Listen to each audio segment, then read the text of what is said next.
Cool deck ideas. I'm going to slam through them. First one is a deck it was one of the first decks when I came back to Edison that I was enjoying a lot. Remember, I went to like a big local around my area, and I think I got like top three or whatever, and I think it was like a 40-person local, maybe 30. So it's kind of cool.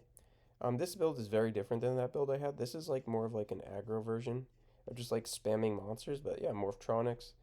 Um, some cards like I didn't run at the time, or like Quick Draw and Battle Fader.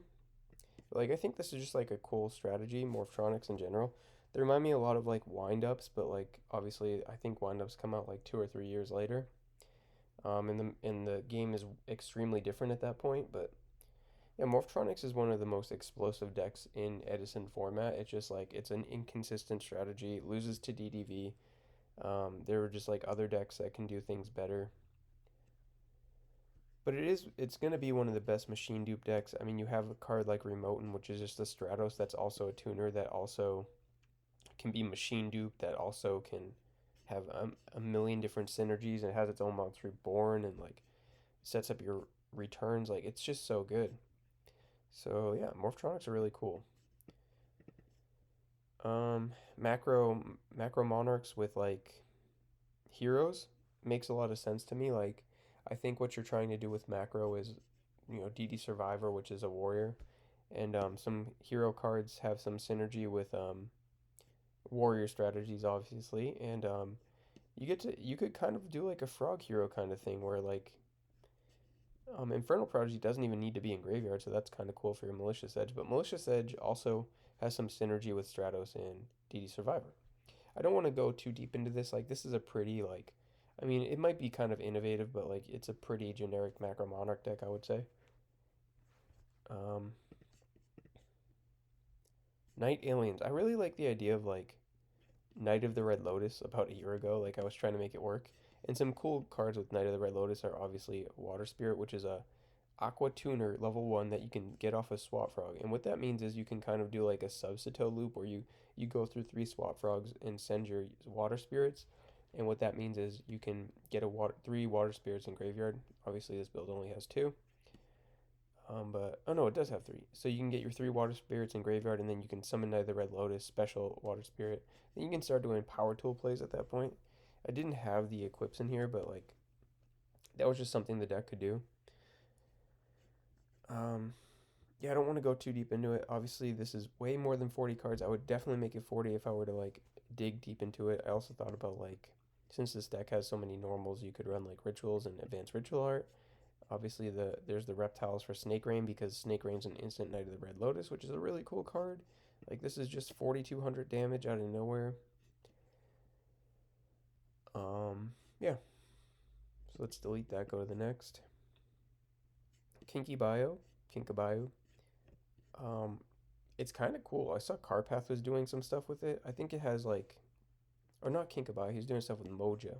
I think Kinkabayu definitely has some unseen potential. Obviously, a card I would want with Kinkabayu would be Creature Swap. Like it's a really good card.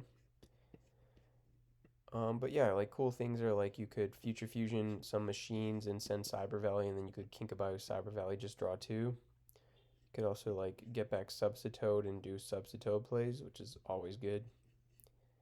Again, not a completed strategy, just like some ideas I threw together and called it a day and then gave up on it because my mind wandered elsewhere.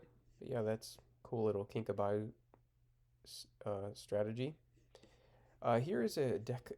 I remember I made like an article on Alter Reality Games like probably like 10 years ago at this point, but it was like pretty much based on recruiter monsters plus junk barrage. It's kind of like a pseudo colossal armory arm lock where you can just like go through your chain of recruiters attacking your opponent's monster and you equip the junk barrage to their monster. So every time you lose like a flying Kemikari, your opponent's gonna take 7, so you kind of go down the line. But what's cool about this deck is you could do like some Verdant Sanctuary. It's like the insect deck that everyone has probably seen at this point. I think it was popularized by the other guy on Who Needs Meta. What's his name? Oh, I apologize, but I cannot think of his name right now. But he always builds cool decks. Cadigan? I can't remember. I apologize. And what else is cool about this deck is you get to run Witch Doctor of Sparta, which you can summon off Giant Rat. So if you can like get a chain going, um, you it this deck's really just gonna focus on Junk Barrage, and obviously you could probably build it way better. But yeah, you can get like the Witch Doctor of Sparta Junk Barrage combo. Maybe you can set up 2 Junk Barrages. Problem with the deck is it loses to like 1 trap, but it's just like a fun idea. Very cool deck. Here's just another variant. I What's cool about this build is at least it has like some end game. Like you can go through your chain. I think it's like you go like Nova, Nova, Nova, Shining Angel, Shining Angel, Shining Angel, UFO, UFO, UFO, UFO, UFO, UFO, Masked, Masked, Masked, and then you get Darkfire. And your opponent's gonna take a bunch of damage, but if they're not dead, you could summon like a red MD, and or you could just like set up your Christia, just get 4 in graveyard. So I mean, realistically, I think this might be a better strategy because it has alternate win cons. Um, but both of the strategies are pretty cool if you ask me. This is just some cube stuff. I've done some cube content, but like not much. Here's just like nothing crazy. It's just quick draw plants without Rykos, and you run Snowman instead. There was a point in the meta where Snowman was pretty good. I also think it still is pretty decent. What I like about Snowman is like it's just good with debris, but don't want to go into this because this is just like a generic deck, and Raikou is actually pretty good right now, so I would just focus on that if anything. This is more cube stuff. Let's go to Janky Wingbeat. Oh, this was actually a deck made by a player named Janky. I will not take credit for this. Obviously, it's also Tengu. Giga-Plant Quick Draw OTK. Okay. This is like a reasoning plant deck. There's a point where I was really into Evil Thorn plus Super Solar Nutrient, and also we were trying to make like Gemini was popular at the time. So what's his name? B Kids Club made the Gemini deck popular, and it was like super in demand at that time. So I was just trying to make like I tried that deck and I really hated all the Gemini monsters, but I like the Giga-Plant. So I was trying to make like Giga-Plant Turbo. And again, obviously I would make this 40 cards, but the idea was just that like it's a plant turbo deck. And it's pretty cool. I think I was supposed to add like a hero or elemental hero. Oh, there were heroes. So you could send like Dandelion, and Dandelion plus Super Solar can get to like quick draw. I mean, can get to Giga-Plant or Titanium. This is a cool little brew. You get to run Miracle Fertilizer too, which is awesome. Let's delete that.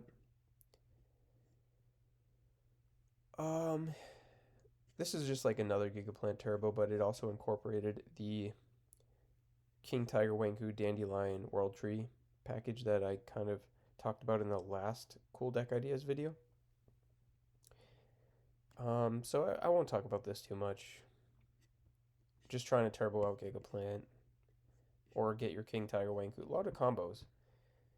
Kind of like a Magic reminiscent deck where like it's kind of like streamlined on getting a combo accomplished and not really playing Yu-Gi-Oh.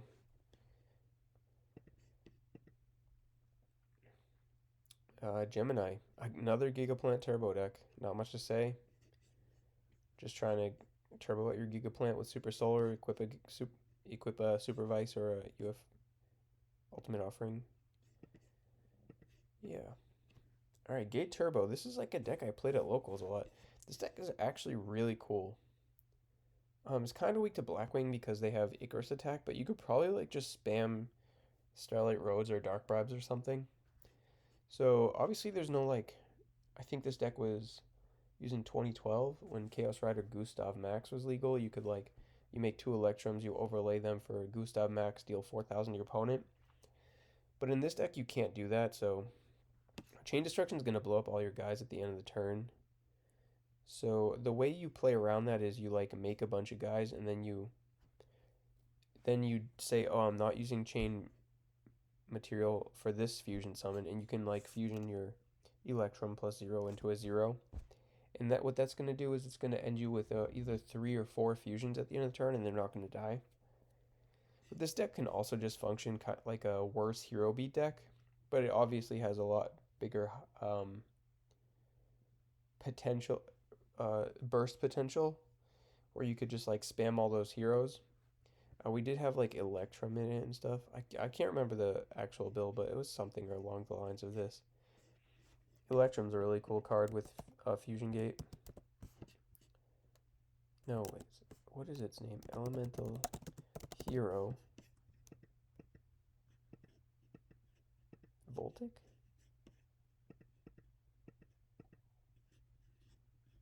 Voltic, that was the card, my apologies. Really fun deck. Can really catch your opponents off guard. It can win a lot of games. I would probably run Dark Bribes in it for sure. Like, if any deck runs Dark Bribe, it's probably this one. Yeah, cool deck. So if you don't understand, again, I just want to say, first of all, Electrum can be any type. It is any type. It's kind of like Light and Dark Dragon, where it's wind, water, fire, and earth. So you can fuse 2 of these for 0, and when Electrum is summoned, it's gonna put all these back in your deck, so you can keep doing it with Chain Material and Fusion Gate. This is like a 2-card combo that really lets you go far. It's probably one of the best 2-card combos. It's pretty easily disruptible, but yeah. All right, another Giga-Plant Turbo deck. I don't know what to say. Like, this is also incorporating the King Tiger Wing Hu combo. Honestly, this build looks pretty fun. All right, this next one's called Frog Fairy. This is kind of cool. I feel like Rognek, I might have stolen this from Rognek. Probably, maybe not. Some cool things with this is nothing. I'm gonna just disregard this deck. Let's do one more and call it a video. Frog Alien. Now this is pretty sweet. So this is actually another iteration of the combo deck I showcased in the last video, where you're trying to get an infinite loop with Golgar plus Kabay plus Symbols of Heritage. I was just trying to find like the perfect build. I was even like looking at different versions of equip spells that might be good for like a power tool combos, but I really couldn't find any. I think I found Big Bang Shot because it has some synergy with Golgar bouncing, but overall not great.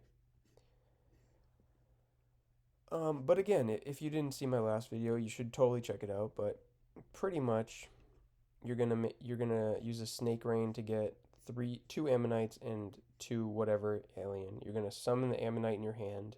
You're gonna summon the alien off that. You're gonna make Golgar. Then from there, you're gonna have 3 Ammonites in graveyard. So you Symbol of Heritage 1 Ammonite. Then you activate a Kabay. You use your Golgar to bounce the Kabay in the Symbols of Heritage. The symbols will not destroy the monster equipped to it. And from there, you can activate the Kabay, remove the 2 counters you got from the Golgar, which you can just put on the Golgar, because it says any card on the field. That's going to summon the whole level 4 from your graveyard, and you can make another Golgar. And you can kind of continue this process until you get to a point where you have 3 Golgars. At that point, you're going to kind of want to get them off the board with Synchroing. And then once there's 3 Golgars in your graveyard, you can use Symbols on Golgar. And at that point, you're kind of infinite. And from there, you kind of want to maybe either attack your opponent for game with like big synchros, or you could just go for a Gotems. I don't know if I think I figured out how to make the Gotems in an evolved Urbellum or something like that. But yeah, really cool deck. Anyways, this is my second video showing cool deck ideas for Edison. If you guys like the video, make sure to leave comments and likes and subscribe and stuff like that, and I'll try and keep doing them. This is kind of my backlog, so I'd probably have to make new ones if this pops off, but yeah, peace out.